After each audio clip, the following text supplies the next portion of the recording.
Man, uh, so out of it right now. Today, Bush 41.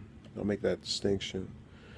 Announced he'll be voting for Clinton this November, which is about somewhere less than 50 days away. The election today is September 20th, whatever. Uh, so he, you know, apparently they're saying it's a strange political move or it's significant.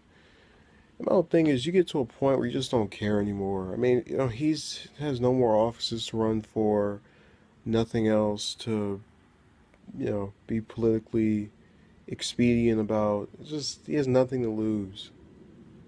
The guy, the spokesperson even said he's a private citizen. He can do whatever he wants. There'll be absolutely no form of retribution directly towards him.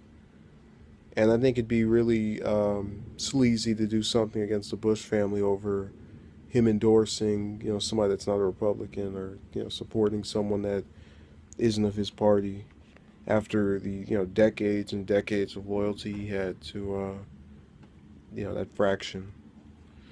Um, but this brings me to an interesting point, which is why it makes sense to even, be bothered by this or even take note of this. Because we're fully aware that there's just nothing to this story. I get people are all surprised about it, but the thing is, when you watch Fox, they, have their whole bias with Republicans that people claim about them, or a lot of their journalists are conservative, whatever. So they can't comprehend why this Republican president is doing that, former president, but nonetheless former Republican president, is doing this. Um, and if they do, they'll go and say, "Oh, he's probably trying to get back at Trump for what happened to Jeb." Well, I got news for you. Jeb wasn't the only Bush that Trump indirectly or directly insulted. Anybody remember last year? It was August 6th, 2015. We passed.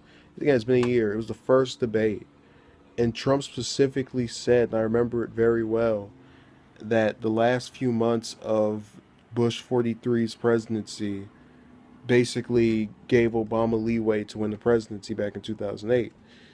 No one remembers that except for me.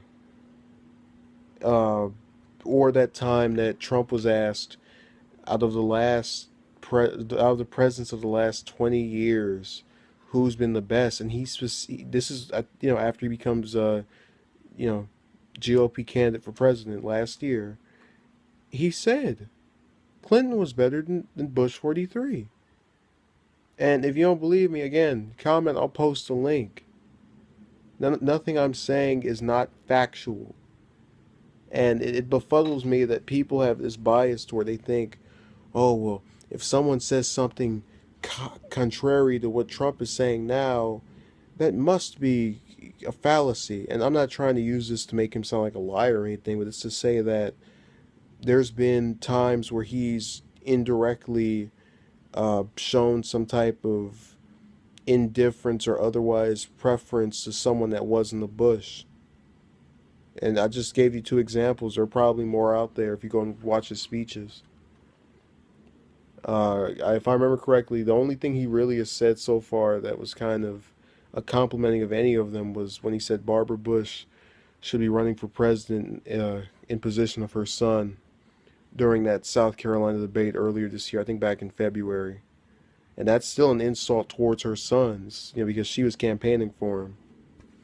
So all in all, there is no reason to even suspect that he, they even would be for him or support him, or be surprised that they don't support him.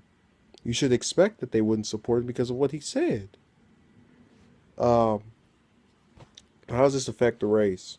Well, for one thing, you're seeing more Republicans coming out for Clinton, which shows you that, whereas I don't like Trump or Clinton for different reasons as candidates, I don't know them personally, they have their reasons as well. Uh, they probably see Trump as even worse because the worst Clinton can do is mess up the Democrats. The worst Trump can do is mess up their brand, which they hope to bring back in 4 years by having him lose this time around and then throwing in Cruz or Rubio or whoever else. So that's their long-term strategy. I'm just telling you the reason why they're doing it. Thank you for watching. Have a good day and peace.